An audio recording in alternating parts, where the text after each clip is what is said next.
आघाडीवरती आहेत। मुंबईत वॉर्ड क्रमांक 216 मध्ये जर आपण पाहिलं, नाशिकमधून अपडेट येते। भाजप नेते सुधाकर बडगुजरांना जोरदार दणका बसलेला आहे। मुलगा दीपक बडगुजर याला देखील तिकीट देण्यात आलेलं होतं, त्याचा पराभव झालेला आहे। या बडगुजरांच्या प्रवेशापासून ते सगळीकडे विरोध होता।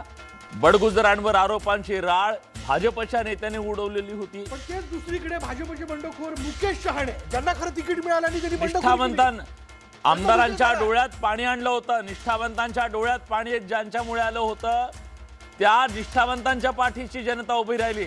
आयाराम गयारामांना नाकारलं। उल्हासनगर महापालिकेत सेना भाजपमध्ये काटेकी टक्कर आहे। तिथं ते एकत्रित लढलेले नाहीत, वेगवेगळे लढलेले आहेत। त्यामुळे हे बघायचं की खासदार श्रीकांत शिंदे आपला गट राखतायत की ऐलानी, तिथले स्थानिक आमदार आपला गट राखतायत। तलानी की ऐलानी वडील?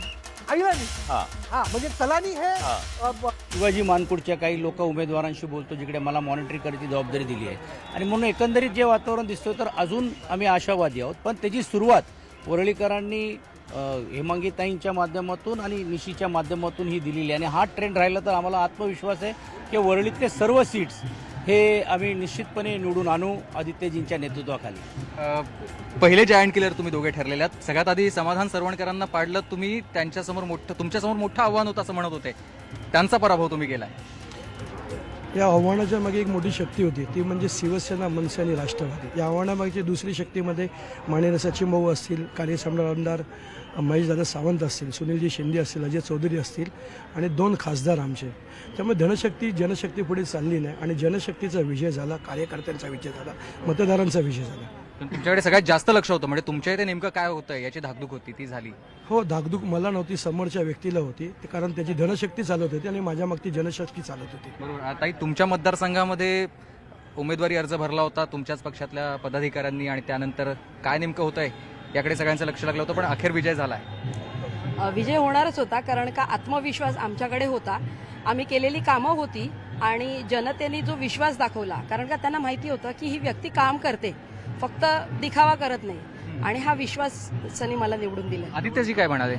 आदित्य साहेबांनी अभिनंदन केलंय आणि खूप खूप आनंद शुभेच्छा व्यक्त दिल्या। केला का वरळीतली ही आम्ही किल्ला जोरात लढवला आणि विशेषतः या सर्व कार्यकर्त्यांच्या जीवावरती आदित्यजींच्या मार्गदर्शनाने आम्ही त्यांना सर्वांना शब्द दिला होता, साहेब तुम्ही मुंबई सांभाळा, आम्ही सर्व मिळून वरळी सांभाळू। आणि वरळी आता पहिला पडाव पार झालेला आहे। आता पुढे काय घडतंय पाहणं महत्त्वाचं असेल। धन्यवाद आमच्याशी बोलल्याबद्दल। आणि व्हिडिओ जर्नलिस्ट उमेश यांच्यासह सुमित सावंत, न्यूज 18 लोकमत, मुंबई।